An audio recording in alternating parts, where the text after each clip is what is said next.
بسم اللہ الرحمن الرحیم۔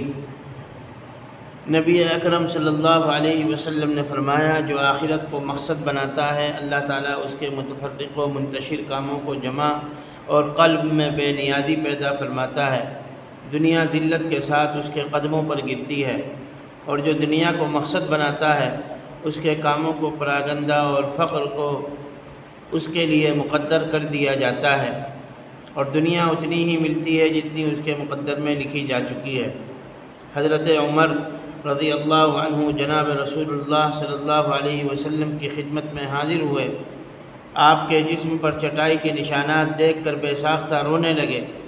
آپ صلی اللہ علیہ وسلم نے رونے کی وجہ معلوم کی تو عرض کیا، یہ قیصر و کسریٰ اللہ کے دشمن ہیں، عیش و عشرت کی زندگی گزاریں، اور سرور دو عالم محبوب رب العالمین صلی اللہ علیہ وسلم کی یہ کیفیت کے چٹائی پر بچھانے کے لیے کپڑا بھی نہیں۔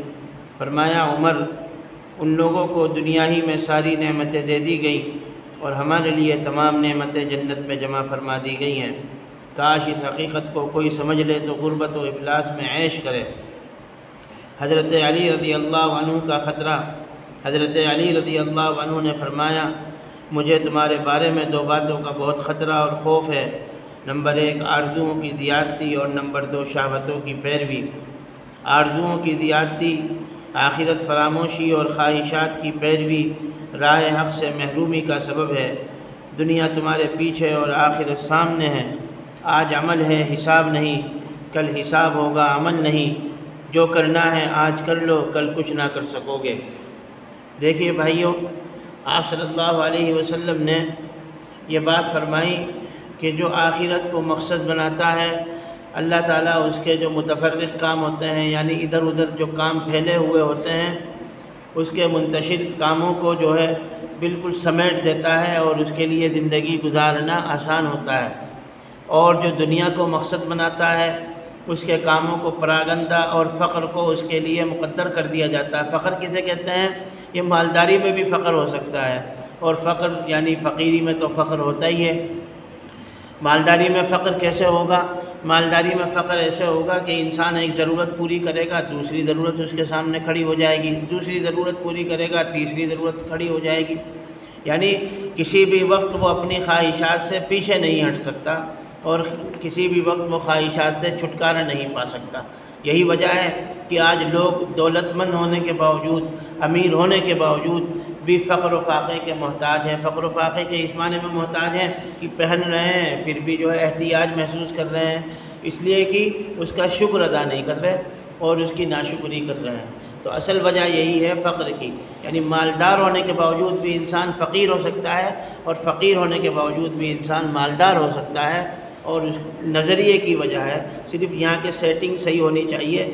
انسان کے پاس بہت کچھ ہے اور زیادہ کی طلب ہے تو پھر وہ فقیر ہے۔ انسان کے پاس کچھ نہیں ہے لیکن وہ اسی پر قناعت کر رہا ہے تو پھر وہ مالدار ہے۔ اور یہی بات ہے، فرمایا آپ صلی اللہ علیہ وسلم نے کہ الغنی غنی النفس، اصل مالداری تو دل کی مالداری ہے۔ انسان دل میں مالدار نہیں ہے، ظاہری طور سے مالدار ہے تو پھر اس کا احتیاج ختم ہونے والا نہیں۔ اگر دل سے مالدار ہے تو پھر وہ اس کے پاس زندگی کا سامان ہو یا نہ ہو پھر بھی وہ مالدار ہی رہے گا۔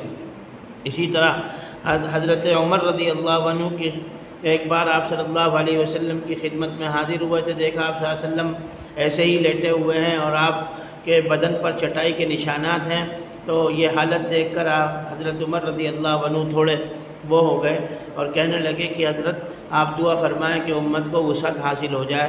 تو آپ صلی اللہ علیہ وسلم نے فرمایا، کیا تم شک کرتے ہو آخرت کے بارے میں؟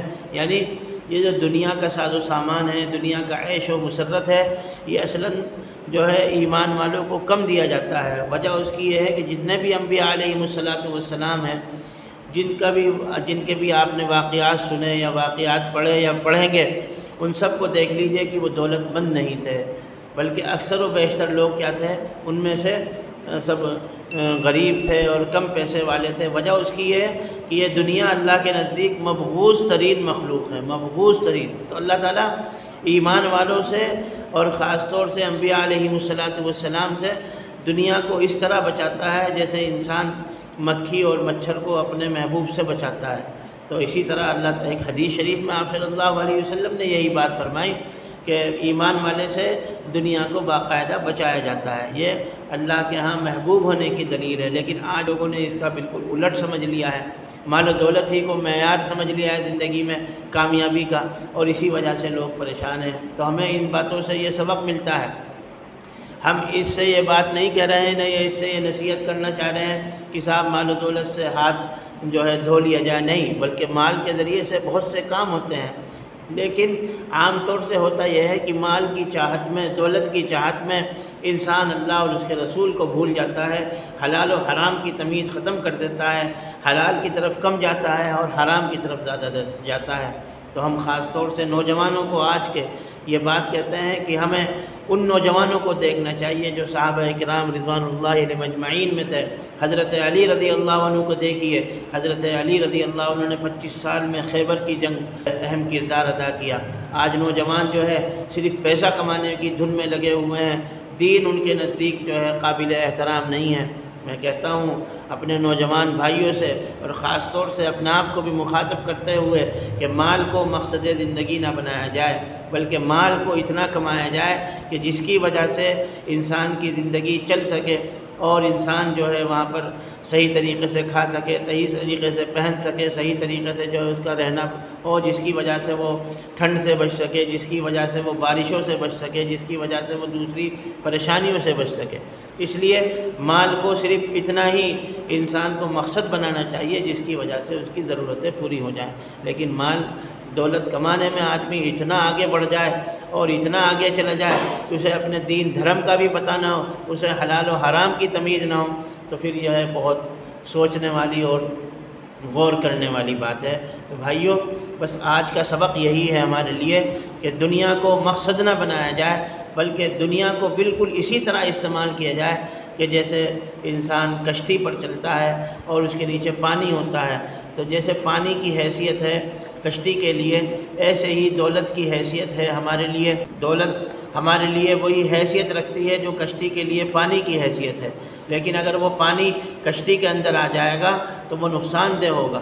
اسی طرح اگر دولت ہمارے آس پاس رہے گی تو ٹھیک ہے، لیکن اگر دل میں وہ بیٹھ جائے گی، دولت، مال کی محبت ہمارے دل میں بیٹھ جائے گی تو ہماری زندگی کی کشتی بالکل ڈوب جائے گی اور ختم ہو جائے گی۔